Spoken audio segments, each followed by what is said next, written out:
নমস্কার বন্ধুরা, welcome to cooking with রাকশিদ। আজ আবার হাজির হয়েছে একটা নতুন রেসিপির সাথে, ধোসা। আশা করি সবার খুব প্রিয়। তাহলে শুরু করা যাক। প্রথমে নিয়ে নিচ্ছি 1.5 কাপের মতো চাল। এই কাপের 1.5 কাপ নিয়েছি আমি। তার সাথে নিয়েছি বিরি কলাইয়ের ডাল, যেটা নিয়েছি সেম কাপই 1/4। দুটোকেই ভিজিয়ে রেখে দেবো পুরো রাত, যাতে ভালোভাবে ফার্মেন্ট হয়ে যায়। ভালোভাবে ফার্মেন্ট হয়ে গেছে। এরপরে দুটোকে আলাদা আলাদাভাবে গ্রাইন্ড করে নেবো। দেখো খুব ভালোভাবে গ্রাইন্ড হয়ে গেছে, করে খুব সুন্দরভাবে গ্রাইন্ড হয়ে গেছে। এরপরে দুটোকেই ভালোভাবে মিক্স করে নেব। ভালোভাবে মিক্স হয়ে গেছে। এরপরে এটাকে আবার ফার্মেন্ট হওয়ার জন্য রেখে দেবো। সকালে মিক্স করেছি, পিষে নিয়েছি। এরপরে দুপুরে স্টার্ট করবো ধোসা বানানো।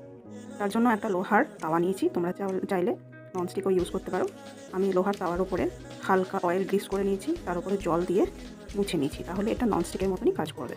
তোমরা আশা করি রাস্তায় যখন ধোসা খাও তখন আশা করি এরকমভাবেই প্রসেসটা দেখেছো। তো আমি সেম প্রসেসেই করছি। এরপরে ধোসার ব্যাটারটা দিয়ে দিচ্ছি, খুব হালকা হাতে স্প্রেড করে নিচ্ছি। ভালোভাবে স্প্রেড করে দিয়েছি। তারপরে একটু ব্রাশ করে নেবো অয়েল। তার আগে বলে রাখি, ভিডিওটা যদি ভালো লাগে লাইক অ্যান্ড সাবস্ক্রাইব করতে ভুলো না। ফিরে আসছি ভিডিওতে।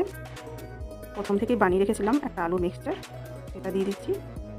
আলুর মিক্সচারটা তুমি যেভাবে বানাতে পারবে, আমি একটু সবজি খেতে বেশি ভালোবাসি, তাহলে সবজির পরিমাণটা এটার মধ্যে বেশি আছে। এর ওপরে বাদাম দিয়ে দিচ্ছি, কিছুটা পরিমাণ নারকেল কুচু, তারপরে ধনেপাতা। এটা তোমাদের নিজেদের টেস্টের উপর ডিপেন্ড করছে, তোমরা কী দিয়ে খেতে ভালোবাসো। এরপর আস্তে করে এটাকে মুড়ে নেবো। দেখো খুব সুন্দর উঠে গেছে। ভালোভাবে চেপে চেপে মুড়ে নিচ্ছি। দেখো খুব সুন্দর চাপাও যাচ্ছে, উঠেও গেছে ভালোভাবে।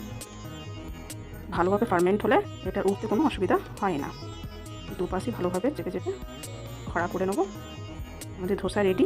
এরপর নারকেলের চাটনির সাথে গরম গরম এনজয় করো ধোসা। Thank you.